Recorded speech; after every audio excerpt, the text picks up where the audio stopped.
Nu skal du høre historien om lugtegrisen. Der var engang en gris, der hed Julius. Han var en rigtig lille gris. Altid snavset og fuld af jord. Hver morgen fulgtes han med nabopigen til skole. Hun hed Julie. Hun var et yndigt lille lam med den pæneste, reneste pels. Julius var så forelsket i Julie, men han turde ikke sige det til hende. Han var nemlig så genert.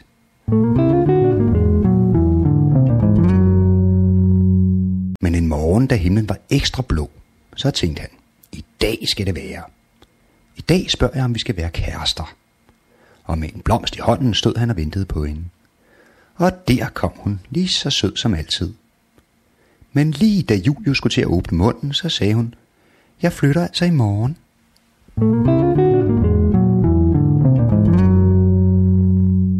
Flytter? Hvorfor, spurgte Julius. Du har da hørt om den store stygge ulv, ikke? Sagde Julie. Jo, mumlede han.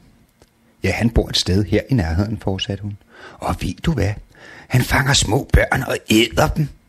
Derfor har min mor og far besluttet, at vi skal flytte. Men du risikerer ikke noget. Du er jo så snavset, at ulven ikke kunne drømme om at æde dig. Og så trippede hun afsted til skolen. Julius traskede bagefter. Han hang med trynen, fordi Julie skulle flytte.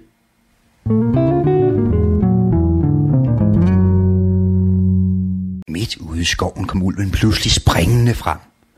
Og lynhurtigt greb han fat i Julie. Hun råbte og skreg og sparkede, men han proppede hende bare ned i sin store sæk. Så løb han efter Julius og smed også ham ned i sækken. Men det synes Julius var helt fint. Nu var han endelig tæt på sin elskede Julie.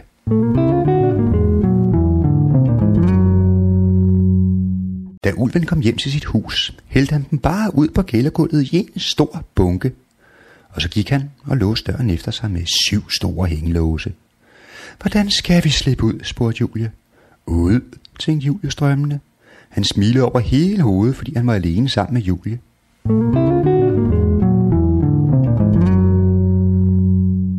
Ulven vil æde os, råbte Julie. Og du står bare der og griner fjode. Du er ikke alene en lille ulækker lugtegris, du er også dum. Vredt vendte hun ryggen til ham. Ulækker, tænkte Julius forvirret. Lugtegris? Hvad mener hun dog? Han tog da bad mindst 1 gang om måneden, og han plejede aldrig at pille næse eller klø sig i enden, når hun var i nærheden og kunne se det i hvert fald.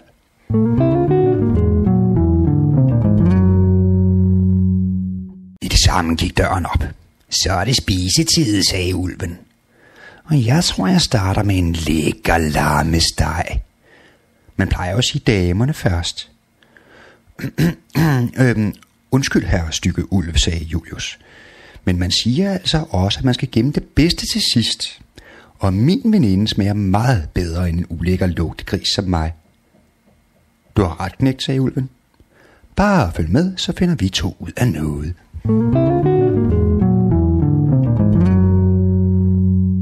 I ulvens køkken, der var der skinnende rent. Ulven selv var også altid nyvasket og velplejet. Hans kløer var rene, og hans tænder var hvide og blanke. Og han lugtede ikke spor af rovdyr. Han bruger sikkert nogen dyr barbersprit, tænkte Julius. Det er noget andet end sådan en lille lugtegris som mig. Ja, sagde ulven og tog en stor skarp kniv ud af opvaskemaskinen. Og så til arbejdet. Ja, du er godt nok ulækker at se på, men derfor kan du jo sagtens være velsmagende.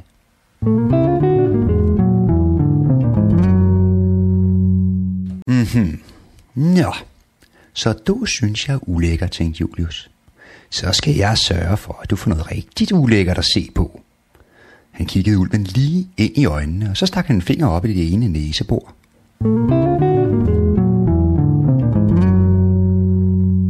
Nu gravede han en stor, klæbrig bussemand ud. Ulven stirrede på ham med store øjne. Julius stak bussemanden ind i munden og smaskede den i sig, som var det slik, og sagde,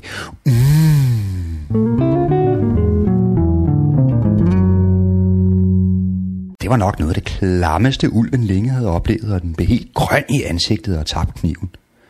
Det går jo fint det her, tænkte Julius. Så stak han en finger ind i det andet næsebor og hævde en ordentlig grøn hakker ud. Stor og slimet som en skovsnegl. Den stoppede han også i munden.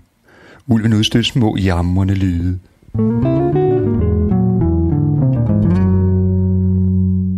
Hold straks op med det svineri, skreg ulven, rød i hovedet af raseri.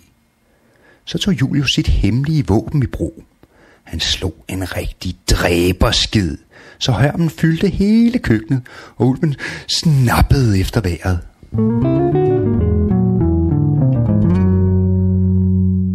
Skal du have en til, spurgte Julius.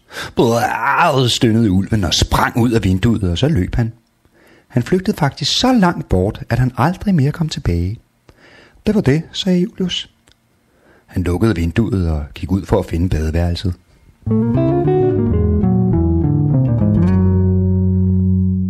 Badeværelset, det var rendyrket luksus. Der var endda et badekar med boblevand i. Der er ellers nogen, der kan, sagde Julius. Så tømte han en hel flaske skumbad i vandet og hoppede op i karret.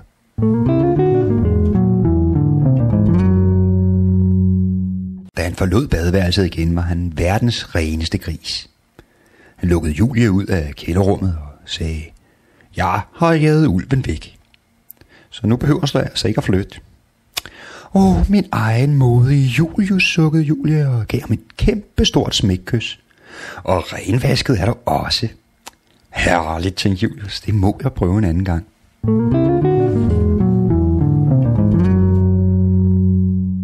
Ja, det var så historien om lugtegrisen. Hvis du vil høre historien en gang mere, så skal du klikke på pilen nederst på siden.